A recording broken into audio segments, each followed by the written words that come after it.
11 రోజుల దేవీ నవరాత్రుల్లో 5వ రోజు అమ్మవారికి నైవేద్యంగా పూర్ణం బూరెలు కానీ రవ్వ కేసరి కానీ పెట్టాలి. ఈరోజు వీడియోలో పూర్ణం బూరెలు చేసుకోవడం చూపిస్తున్నాను.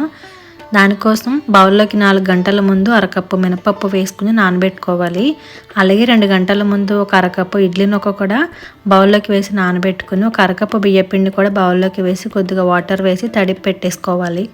4 గంటల పాటు నానిన మినపప్పుని వాష్ చేసుకుని మిక్సీ జార్లోకి వేసి కొద్దిగా వాటర్ వేసి బాగా మెత్తగా అండ్ గట్టిగా పిండిని గ్రైండ్ చేసి ఈ విధంగా బౌల్లోకి తీసుకోవాలి. తర్వాత ఇడ్లీ రవ్వ కూడా వాటర్ ఏమీ లేకుండా పిండి వేసుకుని అది కూడా వేసేసుకుని తడిపి పెట్టుకున్న బియ్య పిండి కూడా వేసుకుంటున్నాను.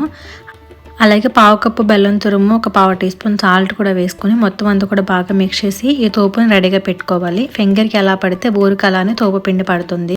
ఇప్పుడు పూర్ణం కోసం అన్నవరం ప్రసాదం చేస్తున్నానండి, అంటే గోధుమ రవ్వ ప్రసాదం. దానికోసం ప్యాన్లో పావు కప్పు గీ వేసుకుని కట్ చేసుకున్న బాదం జీడిపప్పు వేసి వేయించుకున్న తర్వాత 1 కప్పు ఎర్ర గోధుమ రవ్వ కూడా వేసుకుని లో ఫ్లేమ్లో ఉంచి ఈ నేతిలోని రవ్వను ఒక 5 నిమిషాల పాటు బాగా వేయించుకున్న తర్వాత రవ్వ తీసుకున్న కప్పుతోనే 4 కప్పుల వాటర్ని మరిగించుకుని ఆ వేడి నీళ్ళని ఈ రవ్వలోకి వేసేసుకోవాలి.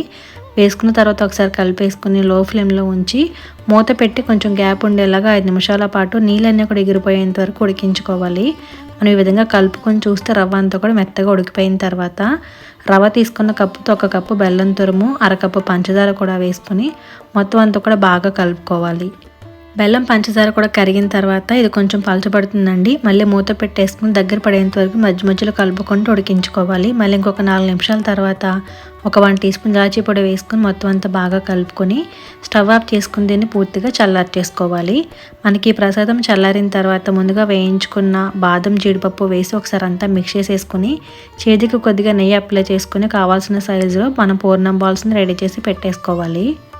ఇలాగో స్టవ్ ఆయిల్ పెట్టి మరిగించుకుని మనం రెడీ చేసుకున్న తోపు పిండిలోకి పూర్ణం కూడా వేసి చూపిస్తున్న విధంగా కోట్ చేసుకుని మనం ఆయిల్లో వేసుకుంటే కనుక బూరెలు చాలా బాగా వస్తాయి అన్నమాట. అండ్ మనకి ఆయిల్ బాగా మరిగి ఉండాలి, హై ఫ్లేమ్లో ఉండాలి. బూరెలు వేసుకున్న తర్వాత హై ఫ్లేమ్లో ఉంచి అన్నవైపులో కూడా తిప్పుకుంటూ వేయించుకుంటే మంచి కలర్ వస్తాయండి. ఇలా వచ్చాక ప్లేట్లోకి తీసుకుంటే మహాలక్ష్మి అమ్మవారికి నైవేద్యం రెడీ. రీల్ నచ్చితే లైక్ అండ్ ఫాలో మరి.